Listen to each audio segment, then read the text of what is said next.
Welcome to Knopf and Nadel. In today's video, it's all about how you can embellish things with fabric applique.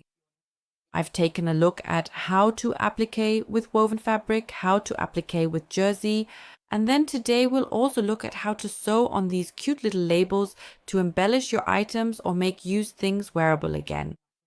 And now I'll show you everything we need for that.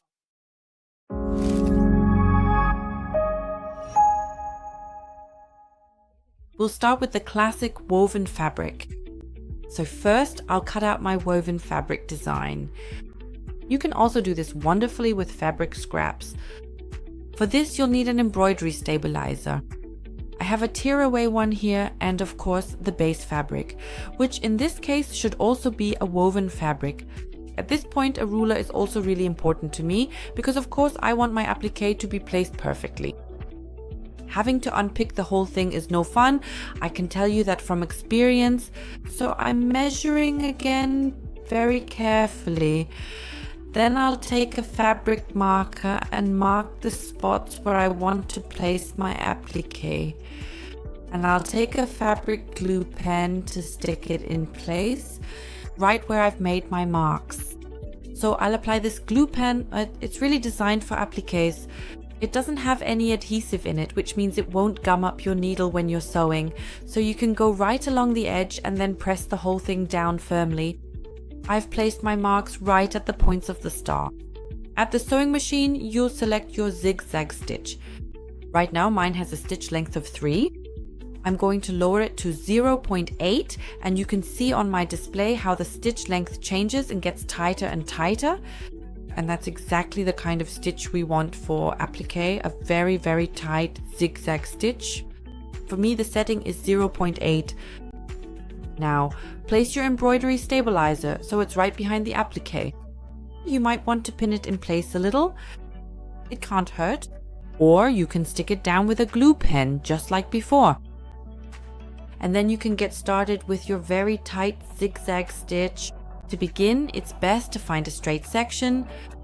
Whether you're appliquing letters or a star like I am here, it doesn't matter at all. It will definitely work. You just need a little patience. At the corners, you definitely need to sew very slowly and go stitch by stitch so your corners don't end up too rounded if you want to sew sharp corners. I'll show you here how I slowly come back out of the corner. We'll also take a look at one of the star's points in a moment. Those are actually the trickiest. You can see the very tight zigzag stitch here, and I think you can also see why it needs to be secured in place. Because with fabric clips or with pins, you just can't get very far with this. It's best if the edge lies completely flat. Okay, now we're going into the corner. I always go stitch by stitch. Then the presser foot comes up a little, then it comes back down, a few more stitches, then up a little again. So I keep pushing it along and always make 1 or 2 stitches before I push it further. And now we can sew straight again. Now we can take a look at the finished work. Here you can see how nice the corners have turned out.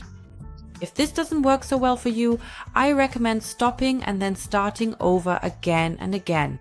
This makes sense, especially with letters, to just stop at the corner, cut the thread and start over and then catch the part that's already been appliqued. Now we're going to tear off the embroidery stabilizer, and on the back we can see a spot where the sewing didn't work. So it slipped a bit for me there because I didn't secure it, and we'll take a look at the difference in a moment. So it's actually good that this happened to me, because then I can show you what happens when you don't use an embroidery stabilizer. So you tear this out carefully here. Of course, we don't want to damage the thread in any way, but I have a really good embroidery stabilizer here. It comes off super easily and the thread doesn't move at all. That's working very well so far. Are you actually having as much fun with this as I am? Exactly down here you can already see the fabric has also bunched up where there was no embroidery stabilizer. So you can already see a very clear difference. But I'll show you that again from the front in a moment. Luckily the whole thing isn't that noticeable. But if you look closely you can see that the fabric is puckering there and the seam isn't quite perfect either. But for me it's still good enough. Let's move on to our second point. We're now going to sew on a faux leather label. It has little holes like a button. That's why I'm now pinning it in place with needles. I'm using a quilting needle for this. They're a bit longer, which makes it much easier for me to work with the label since I can thread the needle through both holes and secure it much better. Mine always slipped when I didn't pin them properly. I don't really like working with fabric clips for this. Since I don't want this label to be transported in any way, I'm now turning off the feed dogs on my display. On my Brother machine, there's a lever behind the throat plate that I slide to the left. But it might be different on your machine, so feel free to check the user manual to see how you can turn off the feed dogs. The clicking sound tells you it's in position. I'll show you this in a close-up, so here the feed dogs are raised. And then I press my button and it retracts. Click, that's the feed dog, exactly these teeth that come out from the bottom. Now, you'll want to raise it again to continue feeding normally. So you undo your setting, move the lever back or reset it on the sewing machine and just place your fabric underneath and start sewing. The feed dog will then come up automatically. This means it doesn't come back up just from changing the setting. You have to actually start sewing again. I'll show you. I'll take my fabric away now and there it is again. So now I'm placing my label on and positioning it right under the presser foot.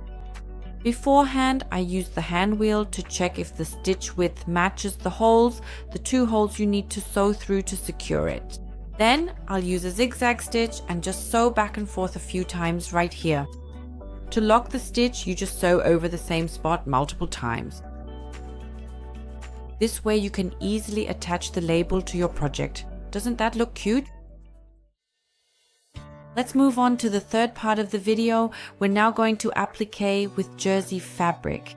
For this, I looked for a nice shape to use.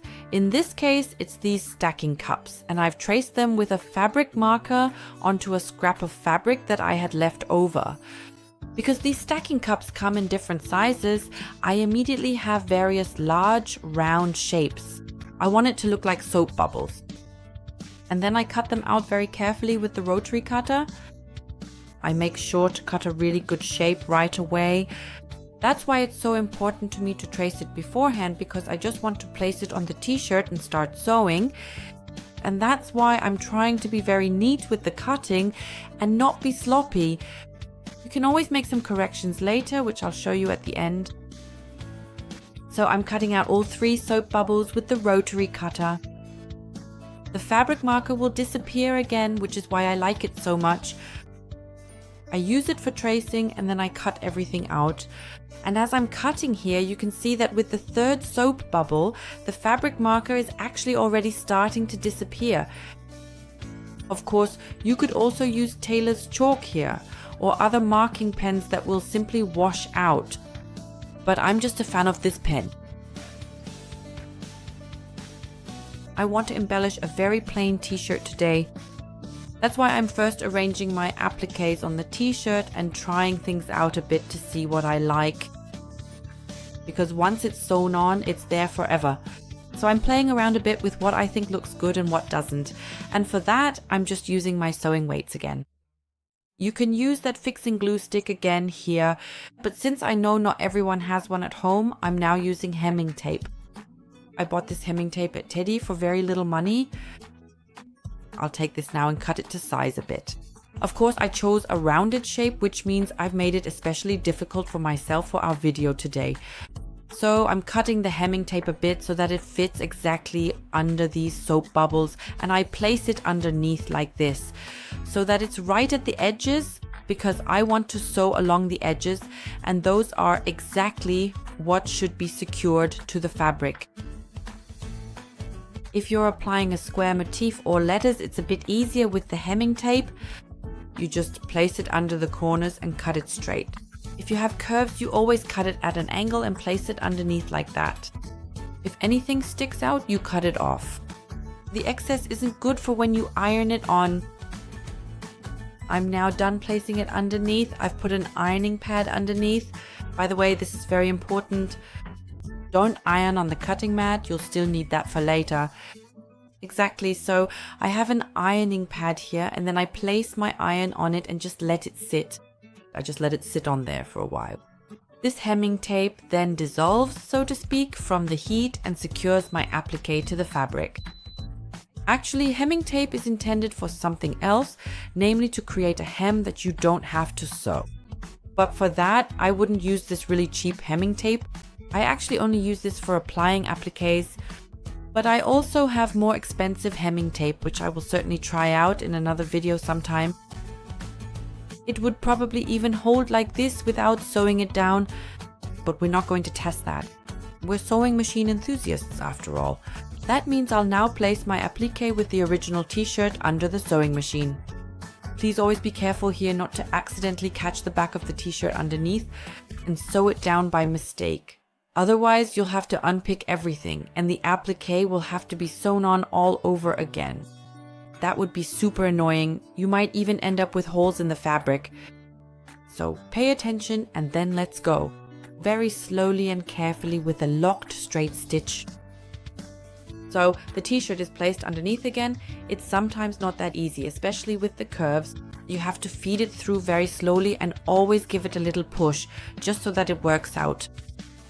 Maybe even after 1 or 2 stitches, always move it a little further, a little further. If you want to turn it a whole lot, you of course lift the presser foot and leave the needle in the fabric while you do it. Here you can see how tricky it is to applique a finished t-shirt. But it's definitely possible with a bit of practice, so feel free to give it a try. By the way, I definitely recommend appliquing with jersey to every sewing beginner. It's the easiest way to make an applique. And this whole thing is not only easy, but also the most beautiful way to use up your jersey scraps. There aren't that many options for that, and for me, this is the most beautiful one. Now I'm just trimming the threads from my applique, the ones at the start and end of the seam. And then I'll take another look at the applique. Now, if you didn't cut it out perfectly, or if the stitch was a little too far from the edge of the jersey, then I'll trim off the excess edges a bit here.